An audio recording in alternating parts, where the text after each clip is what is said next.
아멘. 오늘 하나님께서 우리에게 주시는 말씀 함께 보시겠습니다. 요한복음 19장 25절부터 27절 말씀입니다. 하나님께서 주시는 말씀 우리 함께 봉독합니다. 요한복음 19장 25절부터 27절까지 말씀, 우리 짧으니까 한 목소리로 우리 합독하도록 하겠습니다. 25절부터 다 같이 읽습니다. 시작. 예수의 십자가 곁에는 그의 어머니와 이모와 글로바의 아내 마리아와 막달라 마리아가 섰는지라. 예수께서 자기의 어머니와 사랑하시는 제자가 곁에 서 있는 것을 보시고 자기 어머니께 말씀하시되 여자여 보소서 아들이니이다 하시고 또 그 제자에게 이르시되 보라 내 어머니라 하신대 그때부터 그 제자가 자기 집에 모시니라. 아멘. 할렐루야. 한 주간 잘 지내셨습니까? 아멘. 시오는 머리를 원래대로 했네요. 훨씬 이뻐요. 아멘. 네. 그래요. 우리 수아도 오랜만에 왔고 감사합니다. 예수 그리스도의 이름을 찬양합니다. 우리 사순절 기간을 보내고 있는데요. 이 사순절 기간은 부활절 전 40일을 사순절이라고 말씀을 드렸습니다. 부활의 은혜와 예수님께서 지신 십자가의 의미를 더욱 깊이 묵상하는 그런 시간들로 우리가 보내고 있습니다. 지난 수요일부터 성진교회 성도님들 이제 단체 카톡방을 만들어서 매일 그날에 해당되는 묵상 자료를 올려드리고 있습니다. 우리 자녀분들에 해당되는 분들은 없어요. 거기에 부모님들이 그 자료를 받아서 자녀들에게 나누어 주면 너무 좋겠다라는 생각을 가지게 되어서 부모님들만 그렇게 초청해서 카톡방을 만들었습니다. 저도 그 말씀을 읽고 그 말씀에 대한 해설을 읽으면서 기도하는 마음으로 예수님의 걸어가신 행적들을 되새겨 보고 있습니다. 너무나 겸손하신 예수님, 자신을 배신하고 배반하는 그 사람들에게까지 끝까지 사랑으로 대하여 주시는 그 예수님의 모습을 깊이 묵상하는 시간들이었습니다. 여러분, 각자의 형편과 상황은 다르고 바쁜 일들이 매일 이어질 수는 있겠지만 몇 분만이라도 시간을 내어서 그 글을 읽고 또 소개된 기도의 내용을 가지고 잠시 눈을 감고 되새긴다면 그 순간 성령님의 은혜가 여러분 한 분 한 분의 심령 가운데 촉촉한 담배와 같은 은혜로 채워주시리라 믿습니다. 조금씩이라도 주님과 함께하는 시간들이 점점 깊어지고 또 친숙해지기를 소망합니다. 오늘도 말씀을 듣기 전에 앞뒤 좌우에 계신 분들과 우리 사랑 고백 나누고 말씀을 받도록 하겠습니다. 우리 한번 돌아보시고 사랑합니다, 축복합니다. 네, 잘 오셨습니다. 아멘, 아멘. 감사합니다. 우리 한 번 더 좀 말씀을 좀 전해 주셨으면 좋겠습니다. 가까이 계신 분들끼리. 예수님은 당신을 사랑하십니다. 우리 한번 말씀해 주십시다. 예수님은 당신을 사랑하십니다. 아멘, 아멘. 정수하면은 누구하고 읽겠어요? 재밌어요. 네. 오늘은 이 사순절 기간에 우리가 어떤 마음과 어떤 모습으로 주님 앞에 서 있어야 할까 하는 질문에 대한 대답으로 말씀 가운데 등장하는 한 인물의 모습을 통해서 함께 살펴보기를 원합니다. 비단 사순절이고 예수님의 고난에 동참하는 기간이라고 해서 이런 모습에 대하여 살펴보는 것이 아니라 예수님을 따라 살아가는 저와 여러분의 모든 삶이 오늘 말씀 속에서 등장하는 이 인물이 예수님 앞에 서 있는 그 십자가 앞에 서 있는 모습처럼 언제나 어디서나 어떤 상황 속에서나 변함없이 한결같은 마음으로 주 예수 그리스도를 따라서 살아갈 수 있기를 간절히 바라는 마음으로 오늘 말씀을 전하겠습니다. 오늘 본문 말씀은 예수님께서 십자가 위에서 말씀하신 말씀 중에 세 번째로 하신 말씀입니다. 십자가 위에서 예수님은 7개의 말씀을 하셨습니다. 잠깐 짧게 살펴보면요, 첫 번째는 무슨 말씀하셨죠? 십자가 위에서 아버지여 저들의 죄를 사하여 주옵소서. 저희는 자기가 하는 것을 알지 못하나이다. 끝까지 같이 자기를 죽이고 자기를 배반했던 그 사람들을 향해서 예수님은 사랑의 마음을 거두지 않으셨습니다. 십자가 위에서까지 하나님께 저를 용서해달라고 기도하셨죠. 그리고 두 번째 말씀은요, 내가 진실로 내게 이르노니 오늘 너가 나와 함께 낙원에 있으리라. 예수님과 함께 십자가에 못 박혔던 두 명의 강도들, 그 중에 한 명이 예수님을 당신이 하나님의 아들이 맞다면 이 십자가에서 내려가 보라고 조롱합니다. 그 옆에 반대편에 있었던 그 강도 한 사람이 네가 그런 말 하면 안 된다. 우리는 우리의 죄에 합당해서 십자가에 매달려 있지만 이분은 자기의 말씀하시고 행한 것이 하나도 잘못되어진 것이 없다라고 말하면서 말하죠.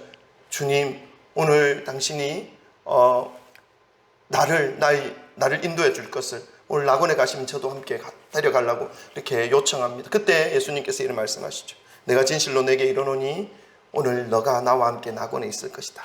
그리고 세 번째는요, 십자가 위에서 어머니 마리아를 봅니다. 그리고 어머니에게 말하죠.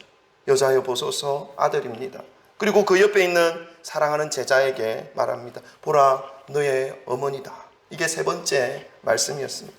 네 번째 말씀은요, 엘리 엘리 나바 사박다니, 나의 하나님 어찌하여 나를 버리셨습니까? 하나님께 그 모진 고난과 모진 아픔을 고백하면서 너무나 어렵고 너무나 힘든 처절한 그 십자가의 고통을 고백하면서 마치 하나님이 나를 버리신 듯한 그러한 마음으로 하나님께 부르짖는 그 모습을 볼 수 있습니다. 여러분, 하나님은 예수님을 버린 적이 한 번도 없습니다. 단지 예수님이 십자가에 못 박혀 죽으셔야 죄의 대가를 지불하실 수 있기 때문에 애타는 마음, 사랑하는 마음, 그 간절한 마음, 그 아픈 마음을 애써 참고 계신 하나님이셨습니다. 그 하나님 앞에 어찌하여 나를 버리셨나이까 고백하는 예수님의 그 아픔을 느낄 수 있는 말씀이죠. 다섯 번째는요, 내가 목마르다. 십자가의 모든 피와 모든 물이 다 쏟아져 나갈 때에 예수님은 목마르다 말씀하셨고요. 그리고 여섯 번째는요, 다 이루었다. 이제 목숨이 끊어지는 그 순간, 이 목숨으로 인해서 온 세상이 사람들이 지고 가는 그 죄악의 고리들, 저주들을 끊어버리고자 하시는 예수님의 그 구원의 사역이 완성되어지는 그 단계에 예수님은 다 이루었다 말씀합니다. 그리고 마지막 일곱 번째, 아버지여 내 영혼을 아버지의 손에 부탁하나이다. 아버지께 모든 것을 부탁하며 주님께 나아가는, 하나님께 나아가는 예수님의 모습이죠. 이 일곱 마디의 말씀을 우리는 흔히 가상칠언이라고 말합니다. 여러분, 이 예수님께서 십자가에서 말씀하셨던 이 말씀 한마디 한마디를 깊이 묵상해 보면요, 얼마나 예수님이 목마르셨는지, 얼마나 예수님이 고통스러우셨는지, 그리고 얼마나 예수님이 사람들을 사랑하셨는지, 그리고 아버지를 향해 애절함으로 매달리고 십자가에 매달리고 계셨는지를 가슴 가득히 묵상할 수 있게 됩니다. 십자가 위에 매달리신 예수님의 모습을 바라보고 있는 이 요한복음을 기록한 사도 요한의 모습을 통해서 우리의 모습, 우리의 신앙을 한번 이 사순절 기간에 다시 한번 점검해 보기를 원합니다. 여러분, 이 요한은 첫 번째로 우리가 살펴볼 요한의 모습은요, 요한은 자신을 예수님께서 사랑하시는 제자라고 표현합니다. 26절을 한번 읽어볼까요? 요한이 자기 자신을 말할 때 예수님께서 사랑하시는 제자라고 표현합니다. 우리 26절 다 같이 함께 읽겠습니다. 19장 26절 다 같이 읽습니다. 시작.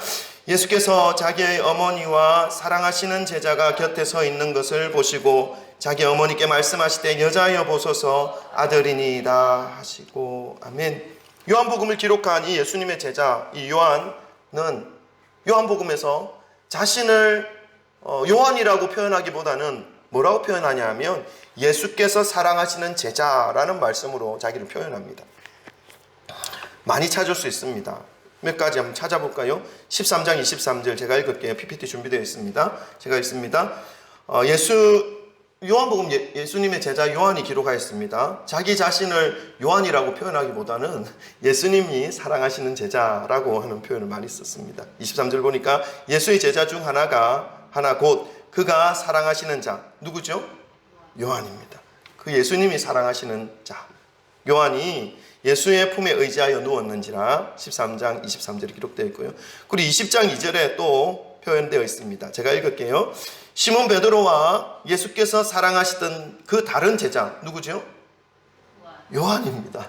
요한은 예수님께서 자기를 얼마나 사랑하셨는지 계속해서 자기를 예수께서 사랑하셨던 그 제자라고 표현합니다.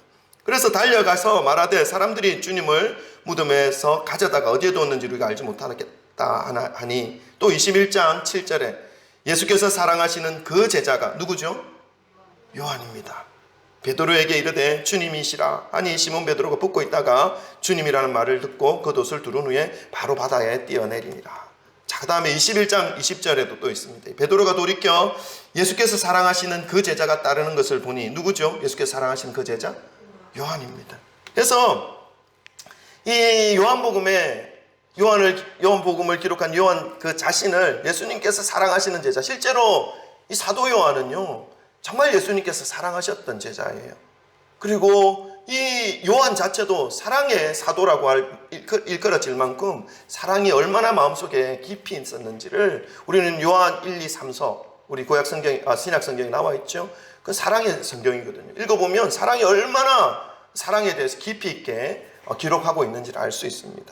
자, 근데 디모데후서 3장 16절에는 모든 성경은 하나님의 감동으로 된 것으로 교훈과 책망과 바르게 함과 의로 교육하기에 유익하다라는 말씀이 있습니다. 이것처럼 모든 성경, 비록 다른 사람, 여러 명의 사람들의 손을 통해서 성경이 기록되어졌지만, 오랜 기간 동안 기록되어졌지만, 그 모든 성경이 하나님의 구속에 대한 아주 일률적인 맥락을 유지하면서 그 성경이 진리로 선포되어지고 있는 것을 본다면, 이 성경은 하나님의 감동, 하나님의 성령께서 그 사람의 손을 통해서 그 사람의 기질과 그 사람의 학문적 깊이와 이런 것들을 다 사용하셔서 기록하게 하셨던 책입니다.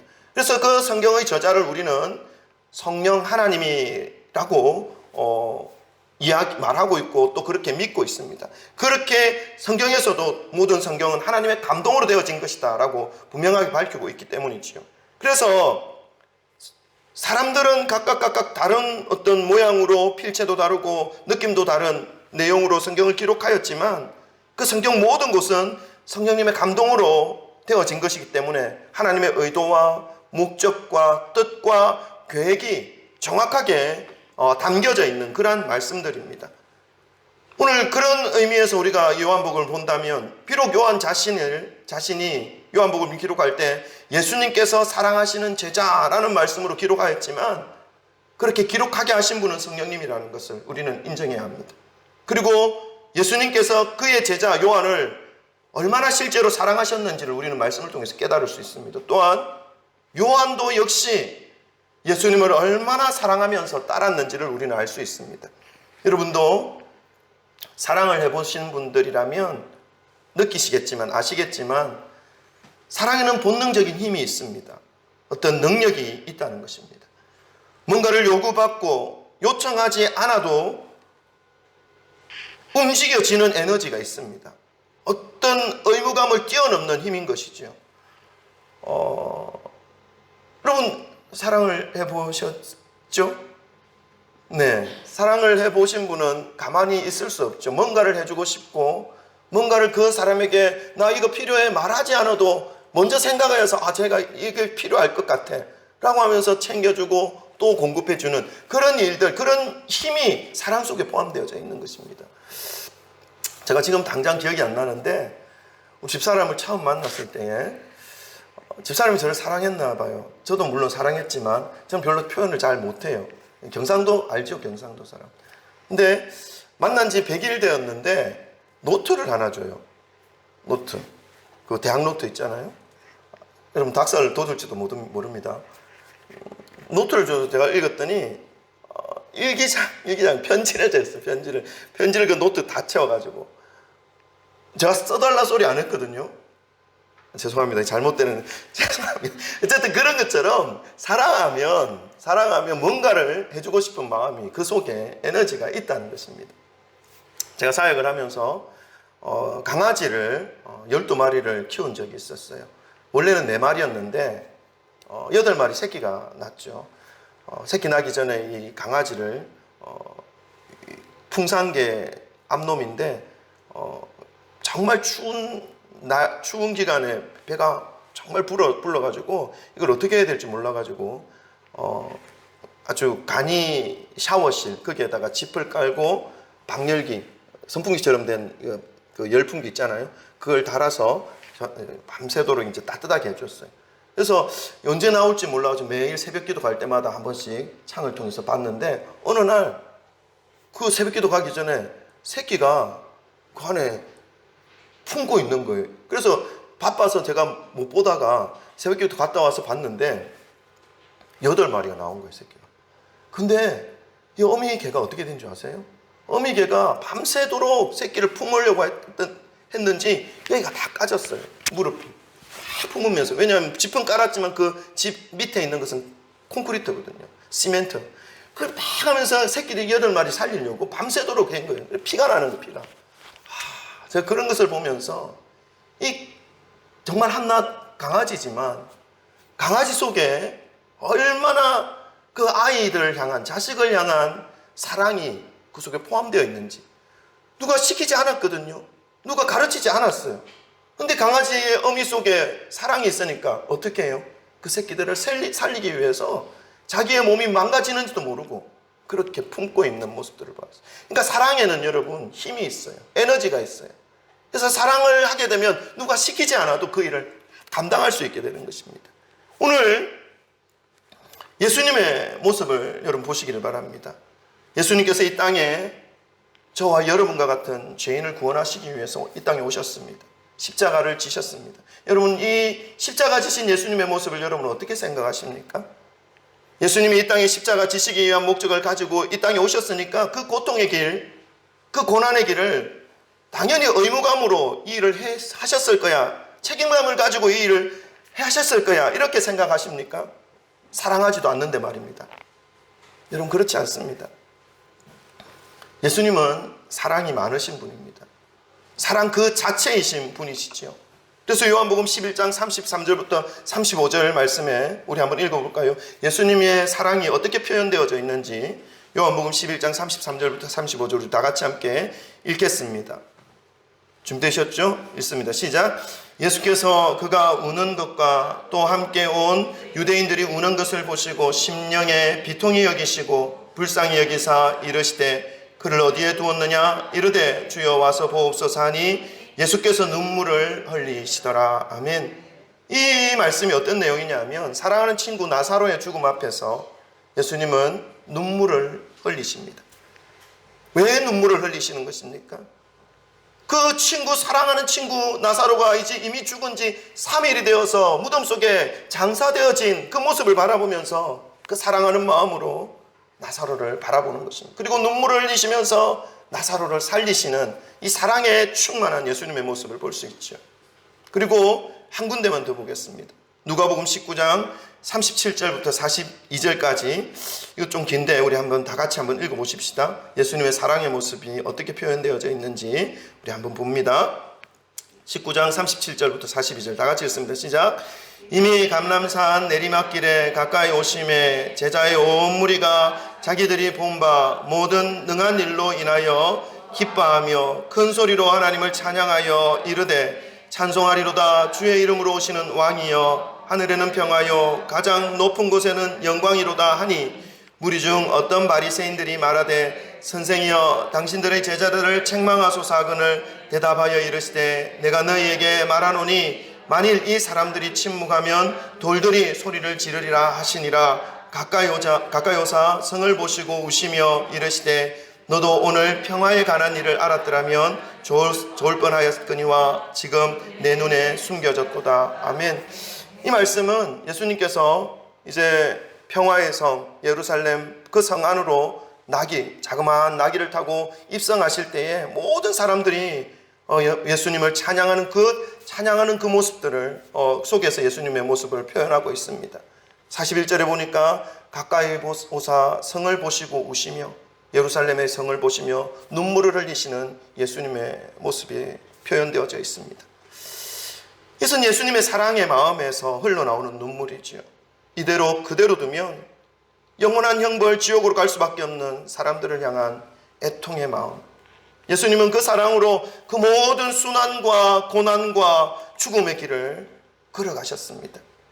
사랑하는 성도 여러분, 예수님이 사랑하시는 제자 이 요한은 예수님의 그 사랑 앞에서 끝까지 사랑으로 반응한 제자입니다. 성경도 요한을 그렇게 인정하고 있습니다. 사순절입니다.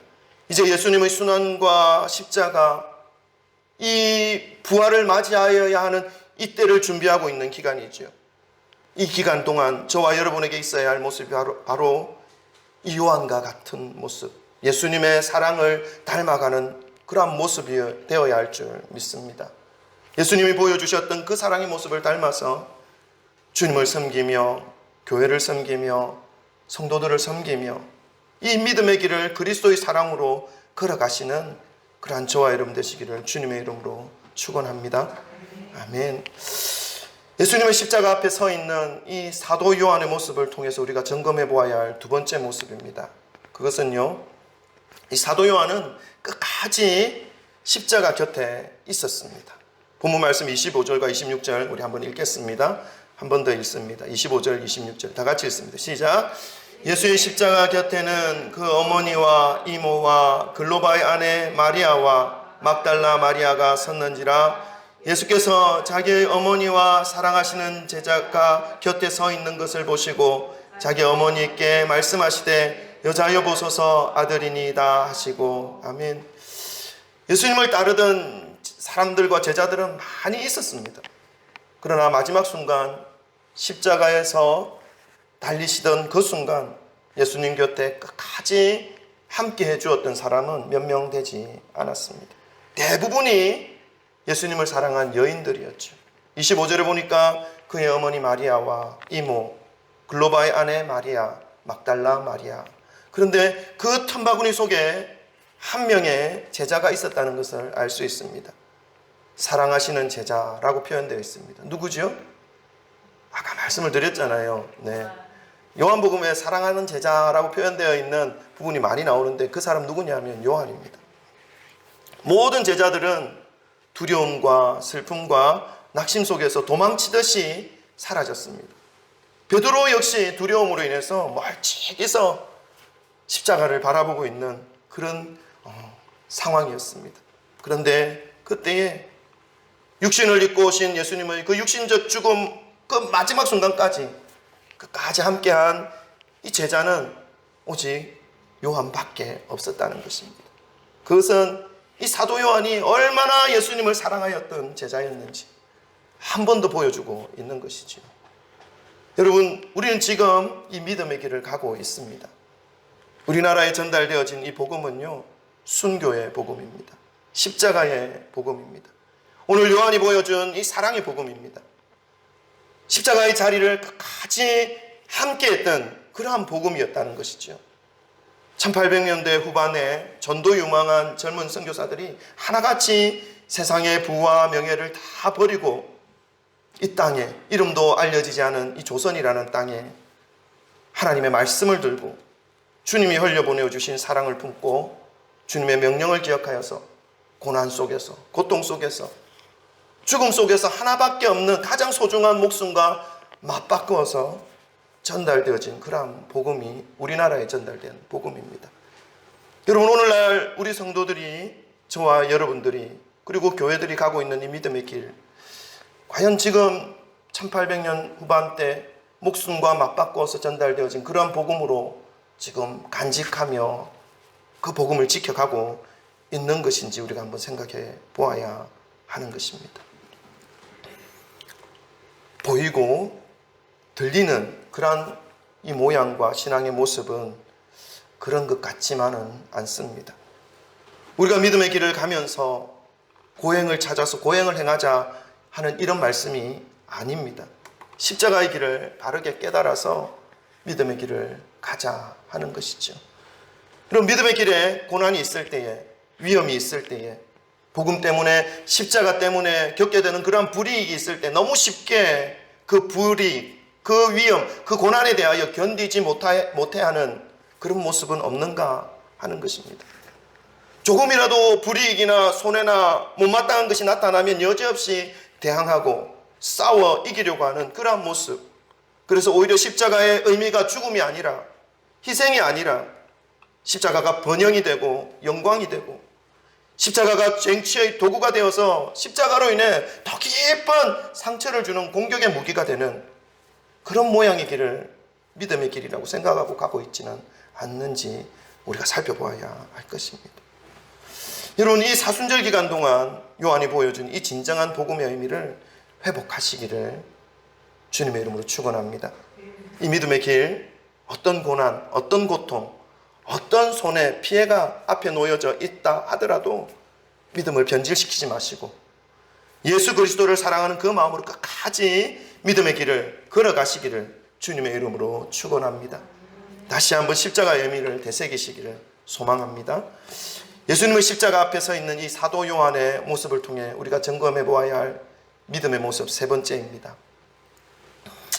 예수님의 어머니 마리아를 자기 집에 모시라고 하는 예수님의 말씀에 순종함으로 이 요한은 마리아를 복양합니다. 27절 말씀 우리 한번 보겠습니다.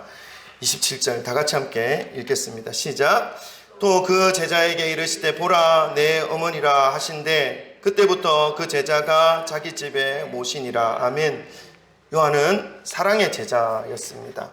이 말씀은 예수님이 특별히 사랑한 제자라는 그런 의미도 있지만 누구보다도 예수님을 사랑한 그러한 제자였다라는 의미도 있습니다. 예수님은 육신적 어머니에 대한 사랑을 십자가에서 표현하십니다. 이제 십자가에서 입고 오신 그 육신이 죽음을 당하게 되면 홀로 남겨져 있을 어머니에 대한 그 삶을 기억하며 그 또한 사랑의 마음으로 어머니 마리아의 삶을 사랑하는 제자 요한에게 부탁하시는 예수님의 모습입니다. 예수님은 이 요한에게 마리아에 대하여 내 어머니라 말씀하셨습니다. 그리고 그때부터 이 요한이 예수님의 육신적 어머니인 마리아를 자기 집에 모셨다라고 말씀하고 있습니다. 이 모습은요, 이 예수님과 요한이 얼마나 끈끈한 정으로, 끈끈한 사랑으로 연결되어져 있는지를 알려주고 있는 말씀입니다. 또한 요한이 예수님의 사랑에 대하여 얼마나 깊이 그 마음속에 간직하고 있었는지를 알게 하는 말씀이지요.